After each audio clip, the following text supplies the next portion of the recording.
حضرت حسن بن علی رضی اللہ تعالیٰ عنہ فرماتے ہیں کہ میں نے اپنے ماموں ہند بن ابی حالہ سے حضور اکرم صلی اللہ علیہ وسلم کا حلیہ مبارک دریافت کیا، اور وہ حضور اکرم صلی اللہ علیہ وسلم کے حلیہ مبارک کو بہت ہی کثرت اور وضاحت سے بیان کرتے تھے، اور میرا دل چاہتا تھا کہ وہ ان اوصاف جمیلہ میں سے کچھ میرے سامنے بھی ذکر کریں تاکہ میں ان اوصاف جمیلہ کو ذہن نشین کر کے اپنے اندر پیدا کرنے کی کوشش کروں۔ حضرت حسن رضی اللہ تعالیٰ عنہ کی عمر حضور اکرم صلی اللہ علیہ وسلم کے وصال کے وقت 7 سال کی تھی، اس لیے کم سنی کی وجہ سے آپ کے اوصاف جمیلہ کو غور سے دیکھنے اور محفوظ کرنے کا ان کو موقع نہیں ملا تھا۔ مامو جان نے حضور اکرم صلی اللہ علیہ وسلم کے حلیہ شریف کے متعلق یہ فرمایا کہ آپ خود اپنی ذات و صفات کے اعتبار سے بھی شاندار تھے اور دوسروں کی نظروں میں بھی بڑے رتبے والے تھے۔ آپ کا چہرہ مبارک 14ویں رات کے چاند کی طرح چمکتا تھا۔ آپ کا قد مبارک بالکل درمیانے قد والے سے کسی قدر لمبا تھا، لیکن زیادہ لمبے قد والے سے چھوٹا تھا۔ سر مبارک اعتدال کے ساتھ بڑا تھا۔ بال مبارک کسی قدر بل کھائے ہوئے تھے۔ اگر سر کے بالوں میں اتفاقاً خود مانگ نکل آتی تو نکال لیتے، ورنہ رہنے دیتے۔ آپ کا رنگ نہایت چمکدار تھا اور پیشانی کشادہ۔ آپ کے ابرو خمدار، باریک اور گنجان تھے۔ دونوں ابرو جدا جدا تھے، ایک دوسرے سے ملے ہوئے نہیں تھے۔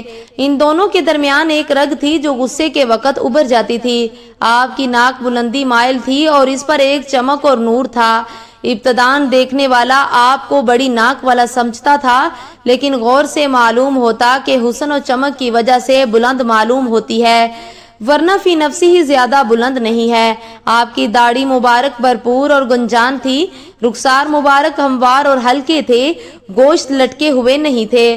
آپ کا دہن مبارک اعتدال کے ساتھ فراغ تھا۔ آپ کے دندان مبارک باریک اور آبدار تھے، اور ان میں سے سامنے کے دانتوں میں ذرا ذرا فصل بھی تھا۔ سینے سے ناف تک بالوں کی ایک باریک لکیر تھی۔ آپ کی گردن مبارک ایسی خوبصورت اور باریک تھی جیسے کہ مورتی کی گردن صاف تراشی ہوئی ہوتی ہے، اور رنگ میں چاندی جیسی صاف اور خوبصورت تھی۔ آپ کے سب اعضاء نہایت معتدل اور پرگوش تھے، اور بدن گھٹا ہوا تھا۔ پیٹ اور سینہ مبارک ہموار تھا، لیکن سینہ مبارک فراخ اور چوڑا تھا۔ جوڑوں کی ہڈیاں قوی اور بڑی تھی۔ آپ کے بدن کا وہ حصہ بھی جو کپڑوں سے باہر رہتا تھا روشن اور چمکدار تھا، جائے کہ وہ حصہ جو کپڑوں میں ڈھکا رہتا ہو۔ سینہ اور ناف کے درمیان ایک لکیر کی طرح سے بالوں کی باریک دھاری تھی۔ اس لکیر کے علاوہ دونوں چھاتیاں اور پیٹ بالوں سے خالی تھا، البتہ دونوں بازوؤں اور کندھوں اور سینے کی بالائی حصے پر بال تھے۔ آپ کی کلائیاں لمبی تھی اور ہتھیلیاں فراغ۔ آپ کی ہڈیاں معتدل اور سیدھی تھی۔ ہاتھ پاؤں کی انگلیاں تناسب کے ساتھ لمبی تھی۔ آپ کے تلوے قدرے گہرے تھے، قدم ہموار تھے کہ پانی ان کے صاف ستھرے اور چکنے ہونے کی وجہ سے ان پر ٹھہرتا نہیں تھا، فوراً ڈھل جاتا تھا۔ جب آپ چلتے تو قوت سے قدم اٹھاتے اور آگے جھک کر تشریف لے جاتے۔ قدم زمین پر آہستہ پڑتا، زور سے نہیں پڑتا تھا۔ آپ تیز رفتار تھے اور ذرا کشادہ قدم رکھتے، چھوٹے چھوٹے قدم نہیں رکھتے تھے۔ جب آپ چلتے تو ایسا معلوم ہوتا گویا نچان میں اتر رہے ہیں۔ جب کسی کی طرف توجہ فرماتے تو پورے بدن سے پھر کر توجہ فرماتے۔ آپ کی نظر نیچی رہتی، آپ کی نظر بنسبت آسمان کے زمین کی طرف زیادہ رہتی تھی۔ آپ کی عادت شریفہ عموماً گوشہ چشم سے دیکھنے کی تھی۔ زیادہ شرم و حیا کی وجہ سے پوری آنکھ بھر کر نہیں دیکھتے تھے۔ چلنے میں صحابہ کرام کو اپنے آگے کر دیتے اور خود پیچھے رہ جاتے تھے۔ جس سے ملتے سلام کرنے میں خود ابتدا فرماتے۔ حضرت حسن فرماتے ہیں کہ میں نے اپنے مامو جان سے کہا کہ حضور اکرم صلی اللہ علیہ وسلم کی گفتگو کی کیفیت مجھے بتائیں۔ انہوں نے فرمایا کہ آپ امت کے بارے میں مسلسل غمگین اور ہمیشہ فکر مند رہتے تھے۔ کسی گھڑی آپ کو چین نہیں آتا تھا، اکثر اوقات خاموش رہتے، بلا ضرورت گفتگو نہ فرماتے۔ آپ کا کلام ایک دوسرے سے ممتاز ہوتا تھا، نہ اس میں فضول باتیں ہوتی۔ اللہ تعالیٰ کی نعمت خواہ کتنی ہی تھوڑی ہو اس کو بہت بڑا سمجھتے تھے، نہ اس کی کسی طرح مذمت فرماتے، نہ اس کی زیادہ تعریف فرماتے۔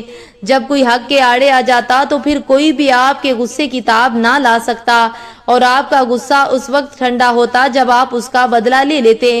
ایک روایت میں یہ مضمون ہے کہ دنیا اور دنیاوی امور کی وجہ سے آپ کو کبھی غصہ نہ آتا تھا، چونکہ آپ کو ان کی پرواہ بھی نہ ہوتی تھی، اس لیے کبھی دنیاوی نقصان پر آپ کو غصہ نہ آتا تھا۔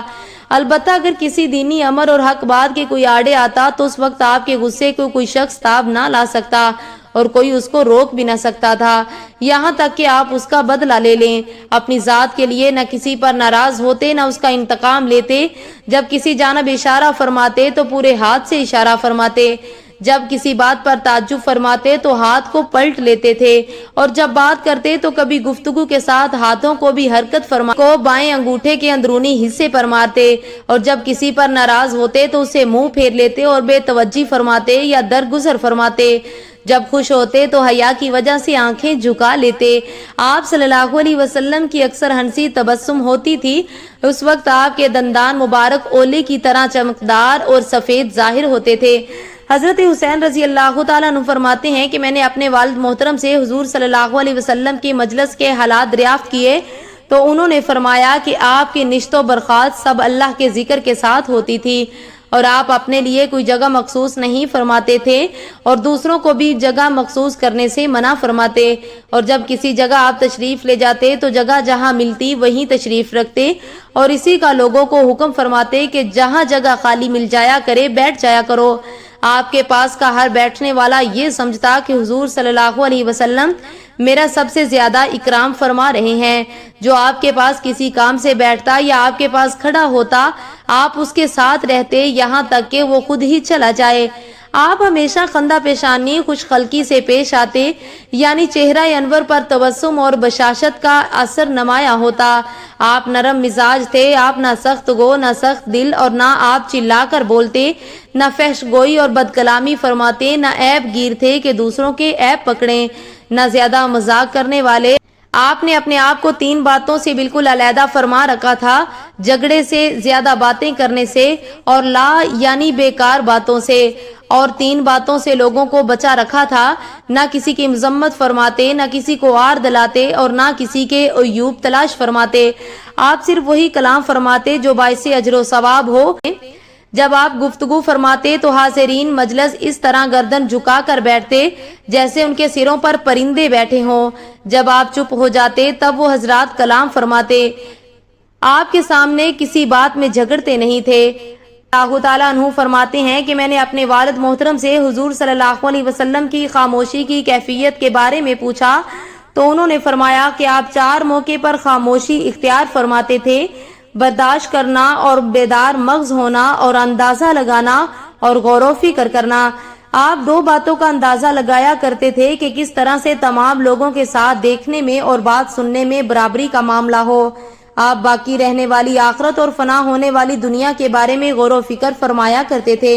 اللہ تعالیٰ نے آپ کو حلم و صبر دونوں صفتوں سے نوازا تھا، چنانچہ آپ کو کسی چیز کی وجہ سے اتنا غصہ نہیں آتا تھا کہ آپے سے باہر ہو جائیں۔